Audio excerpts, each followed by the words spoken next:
Okay, so can you see the screen? It's visible. It's visible? All right. Yes, sir. Yes. Mhm. So today I will be covering this Old English period and England before the Old English period, who were there in England. Okay, so it will be roughly a kind of time span which begins from 450 CE to 1066. So in our times, it used to be before Christ and after Christ, isn't it? So we have this concept of BC and AD, but right now we have this concept of common era and before common era. So we have CE and BCE. So 450 CE to 1060 CE, 1066 CE, I will be discussing this page. But see, this will be the course objectives. So who were Picts and Scots? Who were Anglo-Saxons? Who were in England before the Anglo-Saxons? Vikings and Alfred, rise of Christianity in Britain, literature of the Old English period, and different manuscripts. Okay, this is what I will be discussing in this lecture. So let us begin.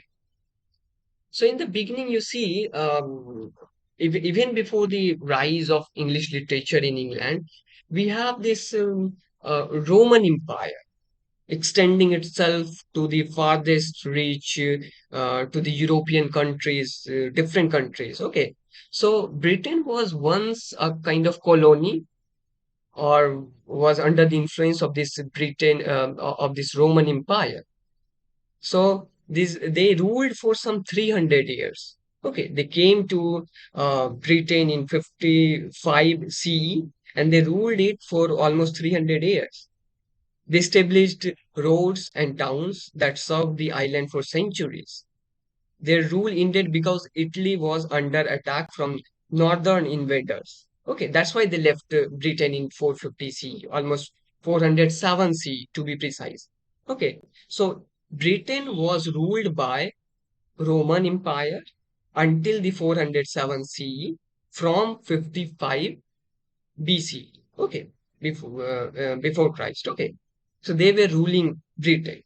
Okay, now see, these Romans were there in Britain from 55 BC to 407 CE. So there will be someone whom they were ruling at that time, isn't it? It's not that Britain was a kind of vacant space. They came and started to rule it. So the inhabitants or the native people of Britain were the Celts. Okay, Celtic people. So if you remember, there was this famous modern poet who talks about this Celtic twilight and Celtic language. Can you name him? W8. Exactly, W. Waits. Very good. So he was talking about this Celtic twilight and Celtic sagas. Okay, so Irish people were carrying that legacy. So these Celtics were actually the natives of Britain. Okay, everyone else like the Angels, Saxons, Jews, Picts, and Scots, they came later. Celtics were the original inhabitants of Britain, and they were ruled by the Roman Empire because the Roman Empire was very powerful. If you go back to the history, you will find that initially we have this Greek civilization, which ends and crumbled with the reign of with the death of Alexander, isn't it? So after this, this Greek civilization and Greek empire was wrapped up by the Roman Empire. Roman Empire started to rule almost the entire world. They have also ruled this Britain. But then you can see in history that every powerful empire, at some point of time, they become weak because of their internal conflict. And this is what happens in the case of Romans also. And Roman Empire crumbled down like that of Greek Empire. Okay, that is the reason why to save their Rome city, the main city, they left Britain in 407 CE.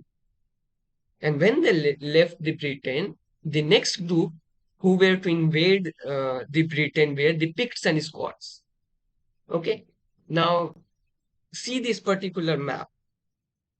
Okay, this is the original map. This is something which I have made. I am not a good artist, so you can see that structure is quite haphazard. But then, yes, try to see this map in this particular slide. Okay, now see, these were the Picts. Okay, these were the Picts who came from the northern part. Okay, Scotland. Picts are the invaders, kind of. Okay, the plunderers who just try to loot the inhabitants of the Britain. So Picts were from the Scotland, and Scots were from the Ireland. Okay, they came to Britain. This is the map of Britain. Okay, Britain, United Kingdom. So that time it was not United Kingdom. So just remember that at that time it was only Britain, not England, not London, not UK. Okay, it was Britain only. So the Picts came from Scotland, the Scots came from the Ireland, and they started to plunder England, the native people, the Celtic people. Now what they will do? Okay, so they were quite frustrated that we are plundered and looted by these Picts and Scots. So they called the missionaries, okay, to save them, the Celtic people. Who were the missionaries? The Angels, the Saxons, and the Jews. Okay. Now the section Jews and Angels, they came from this Germany. Okay. Germany is on the right side of the United Kingdom. So you can see the map. From Germany, these tribes came, sections and Jews and Angels. Okay, because Angels were not so, I mean, um, not so thriving and not so forceful. So they, with the time, they disappeared. But the Jute and sorry, the Jute were not so powerful. So they disappeared with the time. But the section and the angels, they came to be known as Anglo-Saxons in the near future that we will see in the literature we used to read no, about these Anglo-Saxons. So Anglo-Saxon period mainly comprises of the angels and these sections, the tribes who came from Germany, okay, the eastern coasts. So they came to save the Celtic people from these Picts and Scots, and they successfully did this. Okay, they were the missionaries who came here and they saved the Celtic people. But in order, while saving these Celtic people, now they became the inhabitant of Britain. Okay, they have saved the Celtic people. Now they said that, okay, we will be living here. We are not leaving this Britain. Okay, now we will live here. So, see the irony. The Celtic people have called Saxon and Angels and Jews to save themselves from Picts and Scots, but in return, they are ruled by these Anglo-Saxons. Understood? Clear? Now, see. So, we have seen that in the northern part, we have Denmark. Okay, this Denmark will play a very major role. Denmark, Norway, Sweden, because the Scandinavian influence that we see in our literature, it is very much indebted to this Daneslaw and Denmark, the northern part, which is there. The north part of the Britain. Okay, so Denmark is on the northern part of the Britain, and this Scandinavian influence and this Danes law, the many of the raids by the Denmark that came actually from this northern part. So do remember, try to figure out, try to picturize this map in your mind so that you can at any point of time you can just picturize the map that okay, on the northern half we have Scotland, we have Denmark of the Britain, on the left side we have the Ireland, on the right side we have Germany, and from Germany Anglo-Saxon Jews, these tribes came from the left side of the Britain. We have Scots who came from Ireland. From the north side, we have Den, the people from Denmark or the plunderers from Denmark. They came. Actually, the Vikings. We will read about Vikings later on. So if you have read this history of language in your graduation, you would have read about this Scandinavian influence. So that actually came from this Denmark. Okay, so this is a kind of rough map.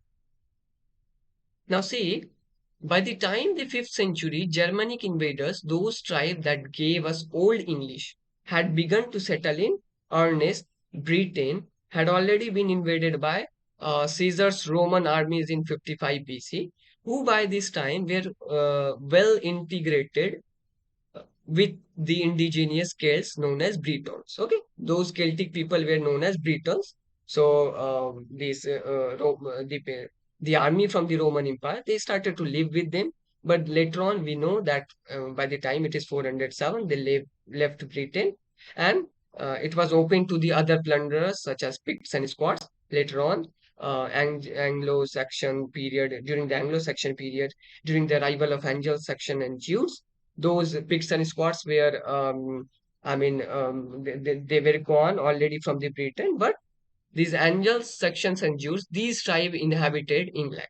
Okay, they started to marry. They were the missionaries. They started to marry with the Celtic, the native people, and they somehow mix up. Okay, everyone mix up there.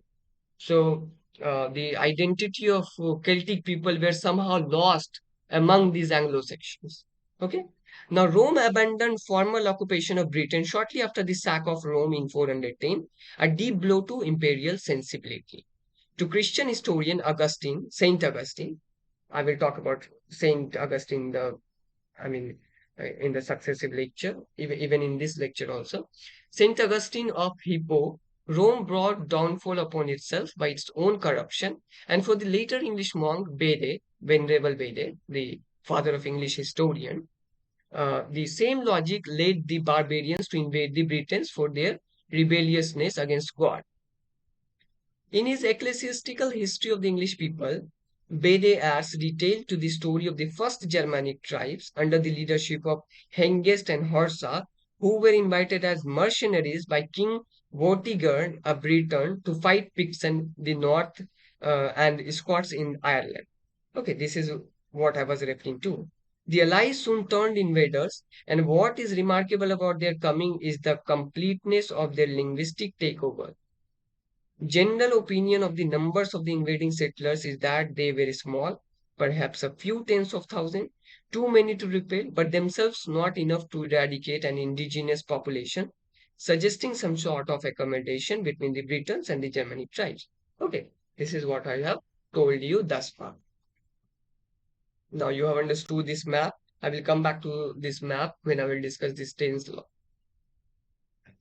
Now see, what next? So this angel section and Jutes. See, the Jutes apparently from uh, Jutland in northern Denmark, settling in Kent, the Isle of Wight, and parts of Hampshire. The angels from the southern part of the Danish peninsula. They are from Germany. It is written here in Danish peninsula, but they are from Germany and they settled in Midlands, comprising the East Angles, hence the East Anglia, the West Angles in Mercia, and the Angles north of the Humber estuary. Okay. Now the sections came again from the Germany, settling in Wessex. Okay, Wessex. If you remember, Wessex was further ruled by the King Alfred. Okay, he later became the King of Wessex. So, section were the inhabitants of the Wessex. Okay, so they divided themselves. The Angles and sections they divided initially, but later on, this entire age from 450 to 1066, it is came to be known as Anglo-Saxons. Okay. The main difference between Angles and Saxon is that Angles are Germanic people, originally inhabitants of the Schleswig-Holstein, who settled in Mercia, Northumbria, and East Anglia, while Saxons are Germanic tribe from central and northern Germany that conquered and settled in southern England. We call them Anglo-Saxon, splicing together the names of the only largest invading tribes and include their related languages under the umbrella term Old English. Okay, Anglo-Saxon, they started to begin their own language and culture.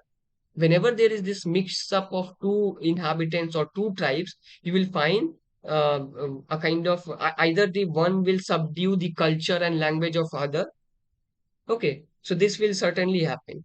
So Anglo-Saxon actually subdued the language and culture of the Celtic people who were the inhabitants there in England, in Britain. Okay.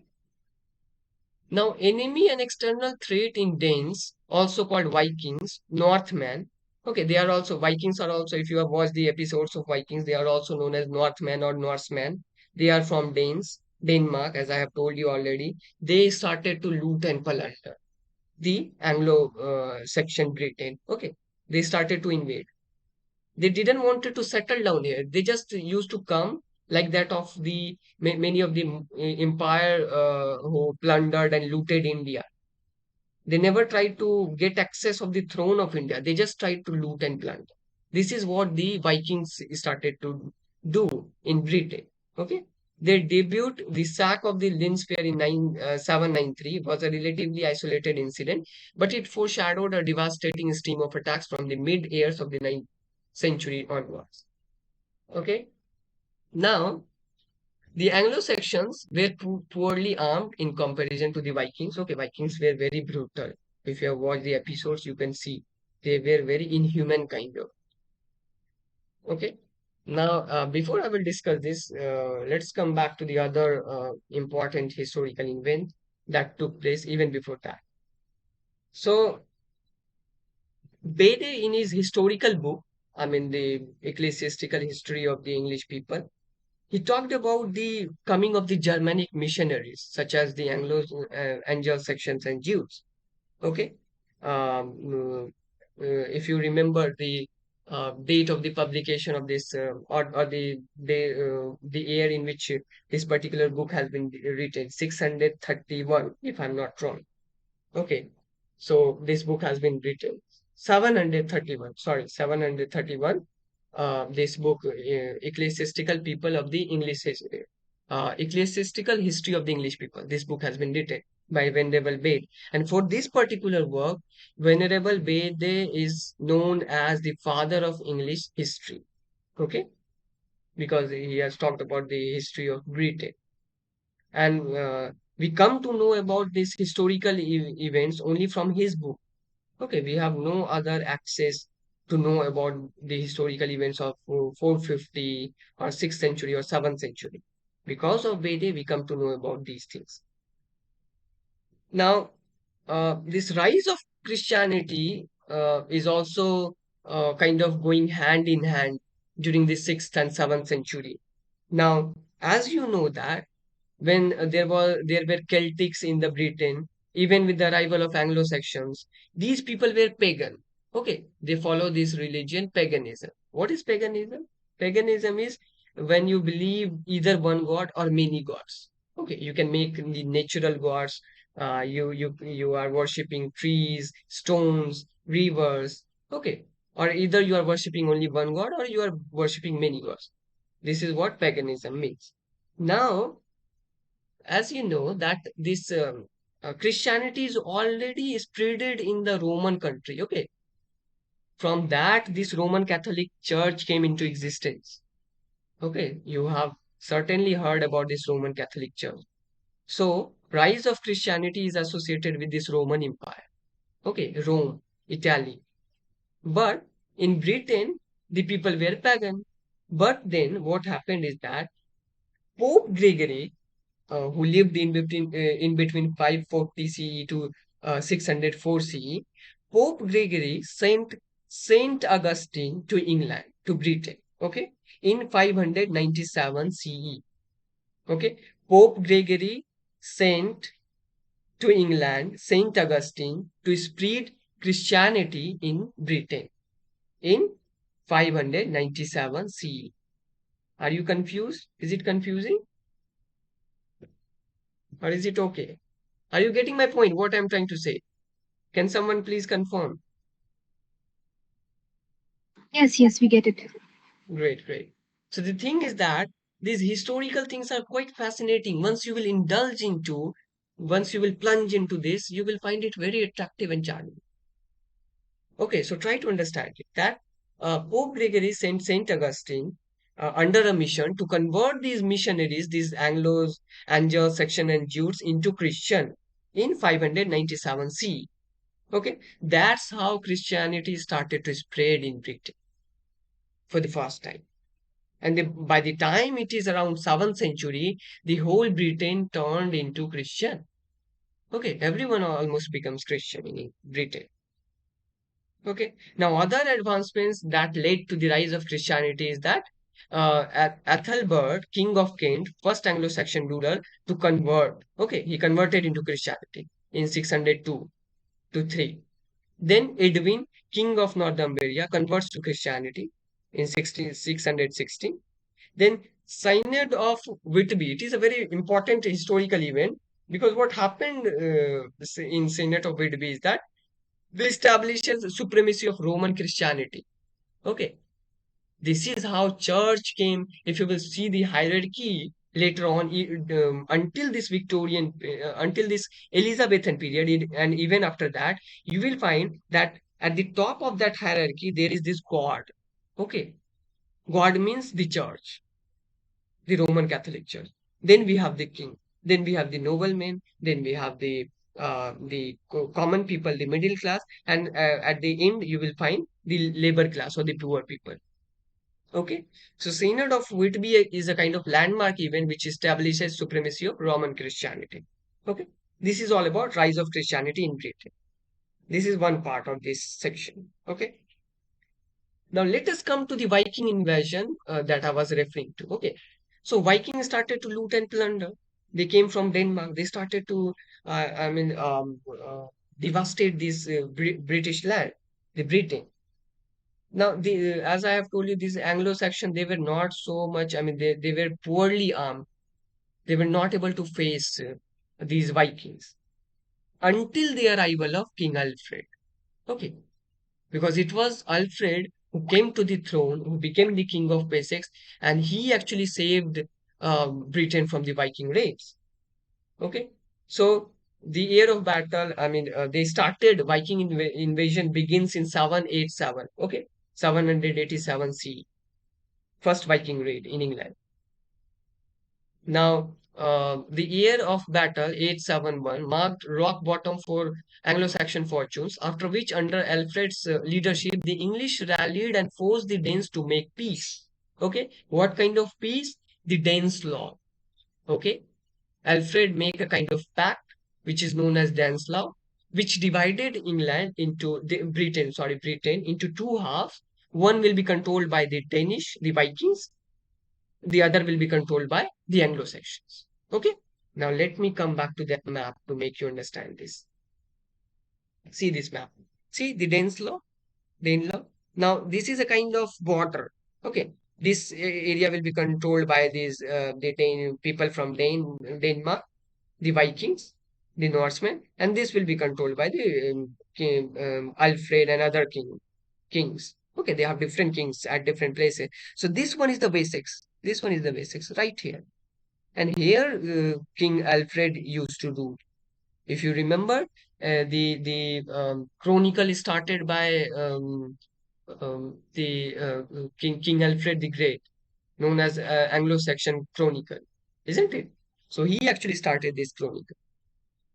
So this is the basics where Alfred started to do.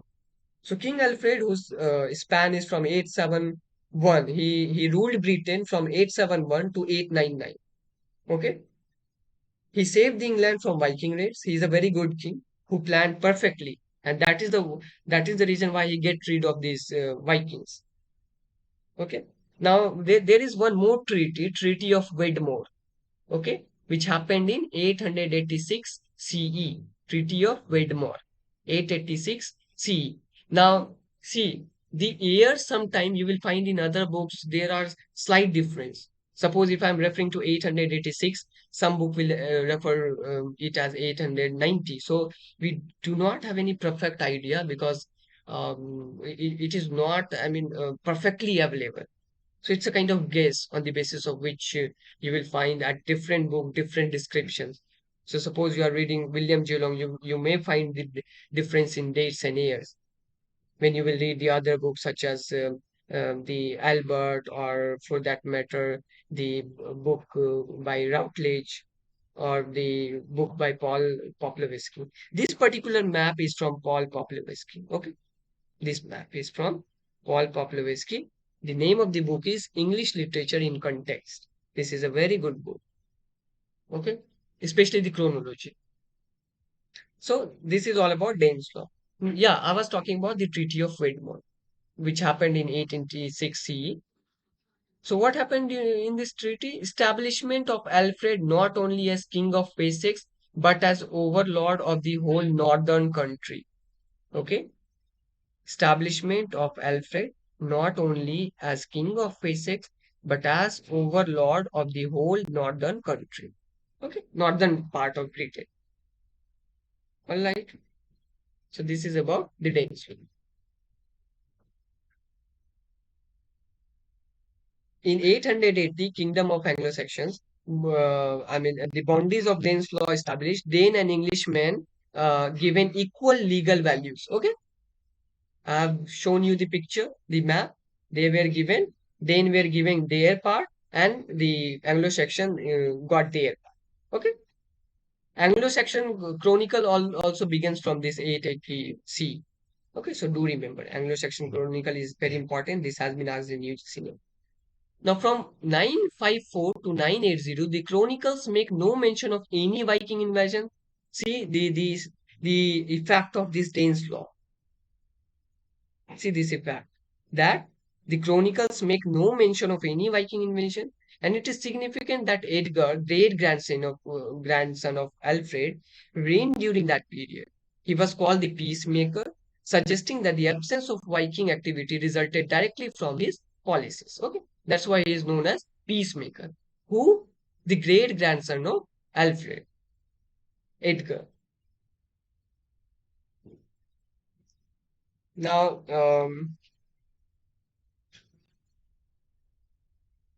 let us come to the literary part. The literature of the Old English period. So it's quite a huge topic. If I will not be able to finish it now, I will begin from where I left in the next class.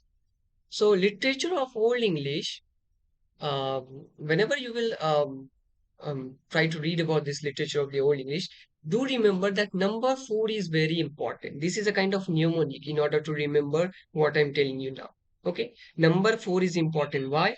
Because there were 400 years in between 700 and 1100, in between 700 to 1100. And in these 400 years, four manuscripts are found written by four great authors. That's why number 4 is important. See, 400 years in between 700 to 1100.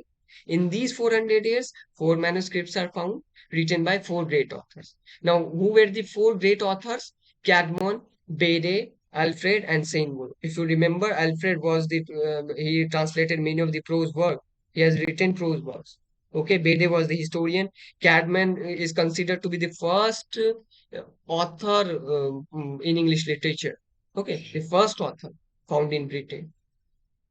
If you remember the Cadman's hymn, he used to write about the Christian poems, okay, religious poems. So Cadman, Bede, the historian, Alfred, the prose writers, and Wolf, again the writer of many of the poems. These were the four great authors. Now let us come to the four major manuscripts that were found during these 400 years: the Junius manuscript, the Exeter book, the Vercelli book, Novel Codex, or simply known as Beowulf manuscript. All right, the Junius, the Exeter, Vercelli, Novel Codex, or the Beowulf manuscript. Now let us come to Cadmon. Okay, so Cadmon actually contributed to this Junius manuscript, the first manuscript that I have mentioned right now. So he contributed his many of the poems have been found in that manuscript. So Cadmon's hymn is a short Old English poem attributed to Cadmon, a supposedly illiterate and unmusical cow herder who was, according to the Northumbrian monk Bede, miraculously empowered to sing in honor of God the Creator. The poem is Cadmon's only known composition. Okay. Others are, these are also the works written by Cadmon, but these are not, you cannot perfectly say or surely say that it was written by Cadmon. Okay, but about Cadmon's hymn, we are pretty much sure. Okay, now apart from this hymn, Cadmon also wrote Exodus, Daniel, Christ and Saturn, Genesis E, Genesis A, and Genesis B. Genesis B, by the way, was far more better than Genesis A. Okay, these were all religious compositions written by Cadmon, founding the Junius manuscript. Understood? Now, Let us go So to the yes, next book. Yeah. Anyone want to ask anything? sir. Okay.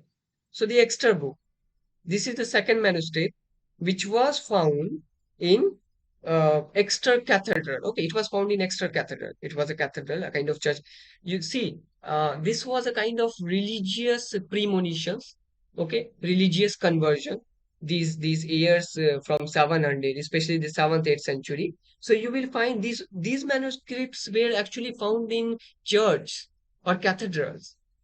Okay, so do remember whether it is Junius manuscript or Exeter or the I will talk about these manuscripts. So they were found in churches. Okay, so Exeter book was found in Exeter Cathedral.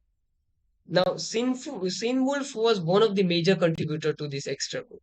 Okay, if you remember, you have read this in Old English poetry. Christ second. It is Christ actually. Sorry for the misspelling. Okay, so Christ to Juliana, it is Juliana, the seafarer, the wanderer, the wife's lament, Whitseat, Rior's lament.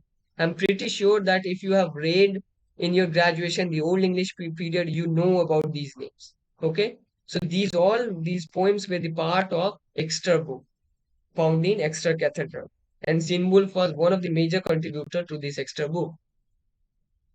The next manuscript is the Vercelli book. Again, Sinwolf contributed to this manuscript. Vercelli was a small town in Italy. This manuscript was found in a church in Italy. Okay, in Italy there was this small town Vercelli, and under this town there was a church in which this particular book has been found. This manuscript has been found. This was a mixture of both poetry and prose. This Vercelli book was the mixture of both poetry and prose, and it comprises of Aileen, The Dream of the Rood, very famous poem. It has been asked in UGC NET, written by. Can anyone of you tell me about the name of the author who has written The Dream of the Rood?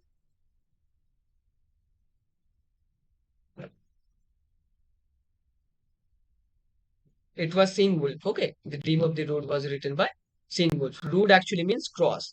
Then The Fate of Apostles, The Ruin. Okay, The Fate of Apostles was also written by Wolf.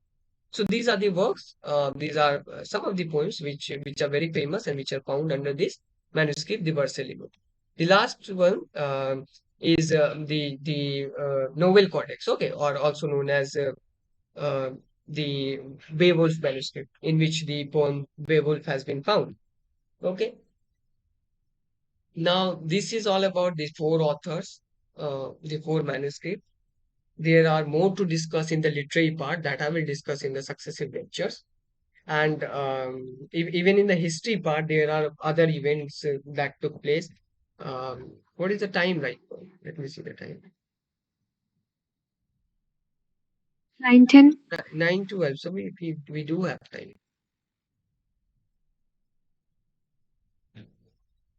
Okay. So as I have told you that in 600, see, while I was talking about this rise of Christianity, 656, the year 656, it is also important because whole Mercia that you will see in this map, Mercia.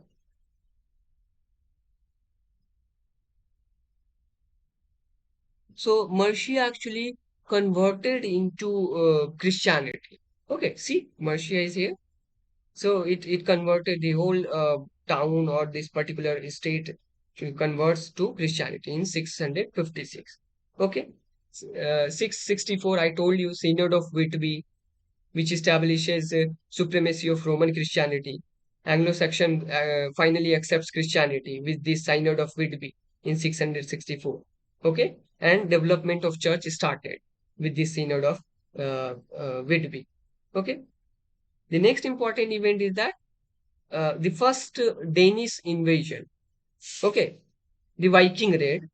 Okay, they were also known as Vikings or Norsemen. So they started raid and plunder in Britain.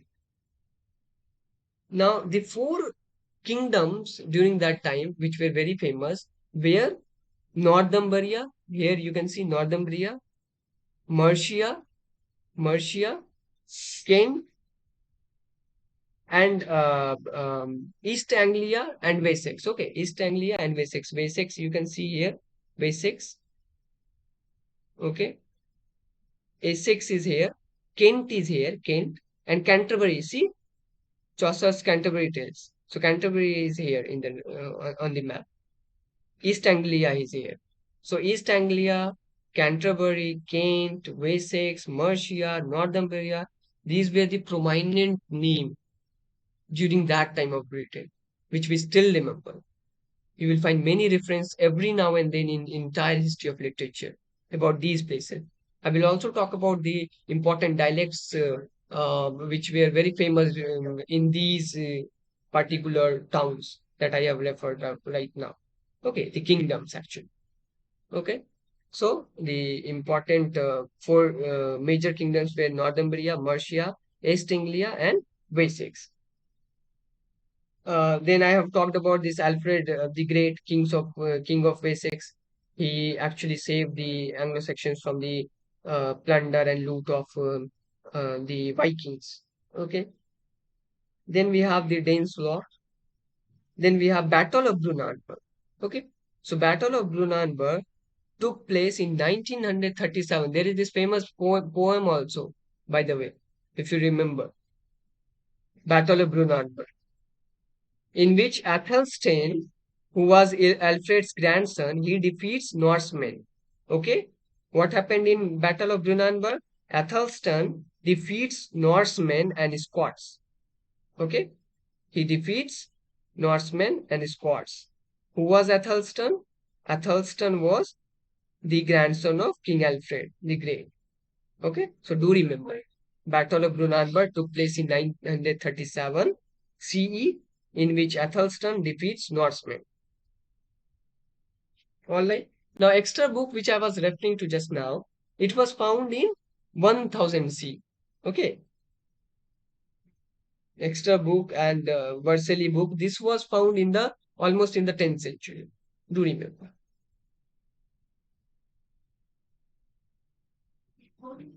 Now, the second wave of Viking invasion begins in almost 980. Okay, second wave of Viking invasion. And these Norsemen actually were later known as Anglo-Norman. Okay, they took the control of Britain after 1066. After 1066, we come the British Empire, or the Britain is known as the Anglo-Norman period, no? After 1066. So it was these Norsemen, these Vikings, who will take over the control from these Anglo-Saxons. Okay, so initially they started to loot and plunder this British Isle, but later on they will rule this land. Okay, these Vikings, these Danes, actually they will become the Anglo-Norman. I will discuss it in the successive lecture. Then another important event that took place in 991, note down the year, 991, Battle of Maldon. Okay, Battle of Maldon. Again, on Battle of Maldon, there is this very famous poem which you might have read during your graduation. Okay, so what happened in Battle of Maldon? Vikings actually defeated Anglo-Saxons. That was the kind of first nail to a kind of coffin. We say a final nail to a coffin. It was the first nail to a coffin where Viking actually started to take over the throne from the Anglo-Saxons. Okay, Battle of Maldon, because Vikings defeated the Anglo-Saxons. Okay, in the Battle of Maldon, 991. Another incident because of which this Anglo-Saxon period and the empire completely collapsed was the period between 1016 to 1042. Okay, 1016 to 1042. Write down 1016, 1040. What happened in between these years? Four kings were changed between 1016 to 1042. Okay, four kings were changed. First, King Edmund Ironside, then King Harold Harefoot, then King Harthacnut. Okay, Canute. Canute is very important figure. then King Edward the Confessor. Okay, you do not need to remember all these kings. Just remember that this was the situation of Anglo-Saxon during their last part of the reign. Okay, they were not stable. Kings started to change. They were not as much influential as they were initially. Okay, and that was a kind of another landmark because of which Anglo-Norman came into the power. Okay. Now in 1066, Harold II became the king, and in 1066, Battle of Hastings took place in which William of Normandy defeats Harold, and that was the final nail to the coffin. Anglo-Saxon has been sacked up, and Anglo-Norman period begins. About Anglo-Norman period and the age of Chaucer, I will discuss in the next lecture. But that was the landmark event. Okay, the Battle of Hastings, in which William of Normandy defeats Harold in 1066. That was the sack up of this Anglo-Saxon period and the rise of the Anglo-Norman. Understood? Now, who was this William of Normandy?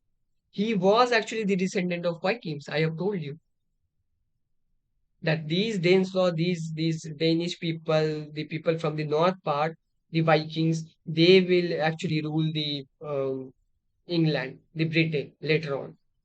And this William, the first of Normandy, who defeats Harold, he was the descendant of Vikings. Okay.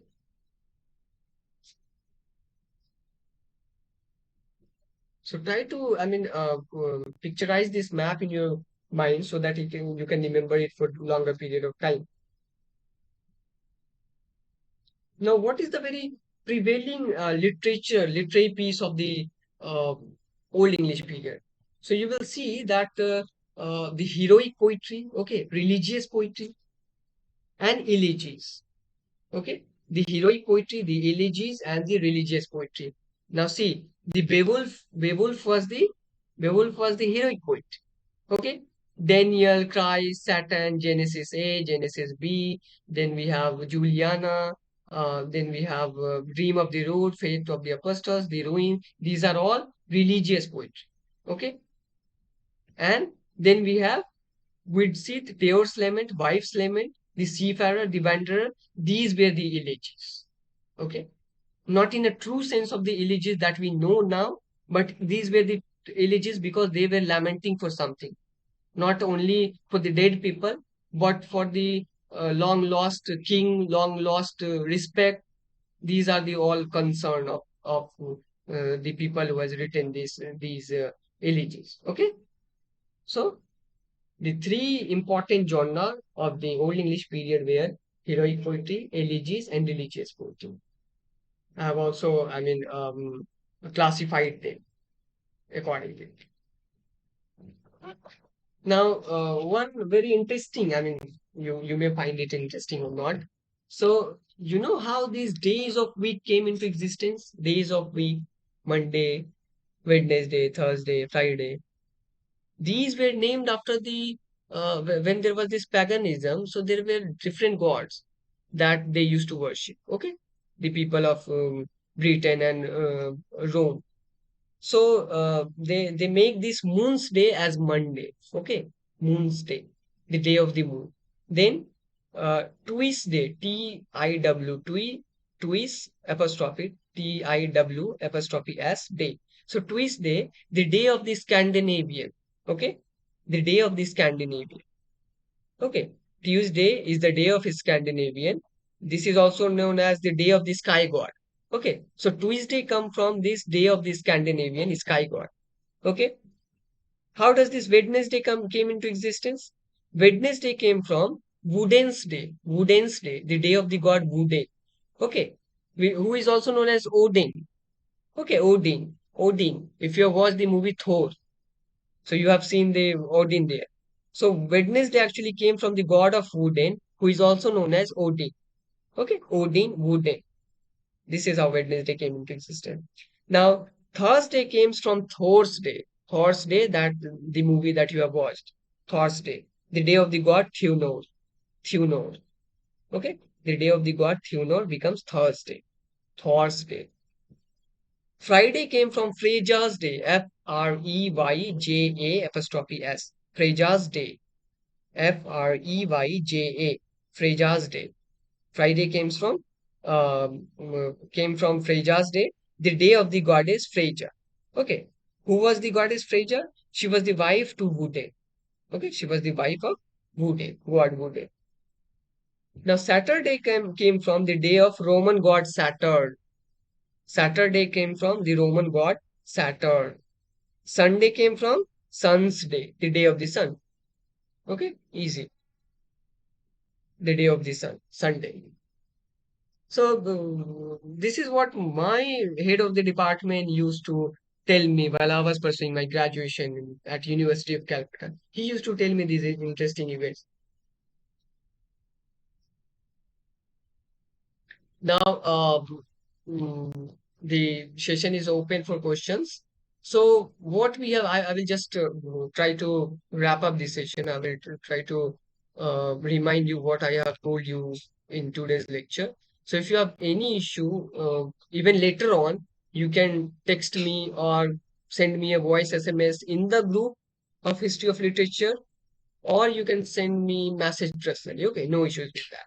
So we have read about Picts and Scots, from where they came, who were in England even before the Picts and Scots. Okay, and who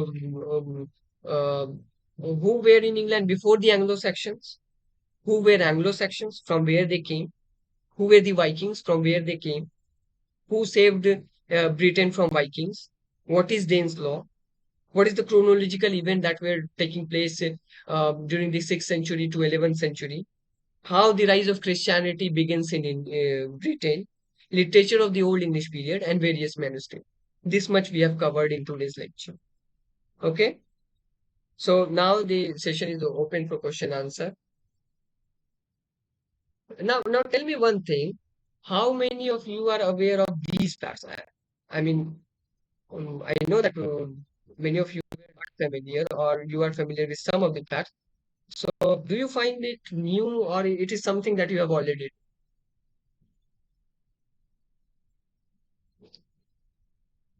Tell me someone. So you, So, yeah, Siddharth. yes, sir. So for me, I think, yeah, I heard these things, but not in like in the brief thing or Yeah, the detail. the precise format. Exactly, Yeah, exactly. I mean, you I'm know aware about of this this. Like whenever Anglo-Saxons and Jews. You know about yeah, yeah, yeah, this yeah, Roman Empire and all. But the chronologically event, exactly. I mean, when they existed, when they left, when they came, when they arrived, what happened thereafter, these are the things that you need Yeah, to remember. Okay, especially exactly the that. Yeah, manuscripts and later on the because see, you will find the description of Elizabethan age, Victorian age, Romantic age, modern and postmodern age in almost all the history of literature book. But they will not refer to this Old English literature and Middle English literature in detail because it's quite hectic. So I myself did this, I mean, accumulation from various sources. It's not that I have read one history of literature book and that's how I came up with this lecture. So this is something which will lack in every history of literature book. The Old English period and the Middle one before the Chaucerian age. So this is that's where this is very important.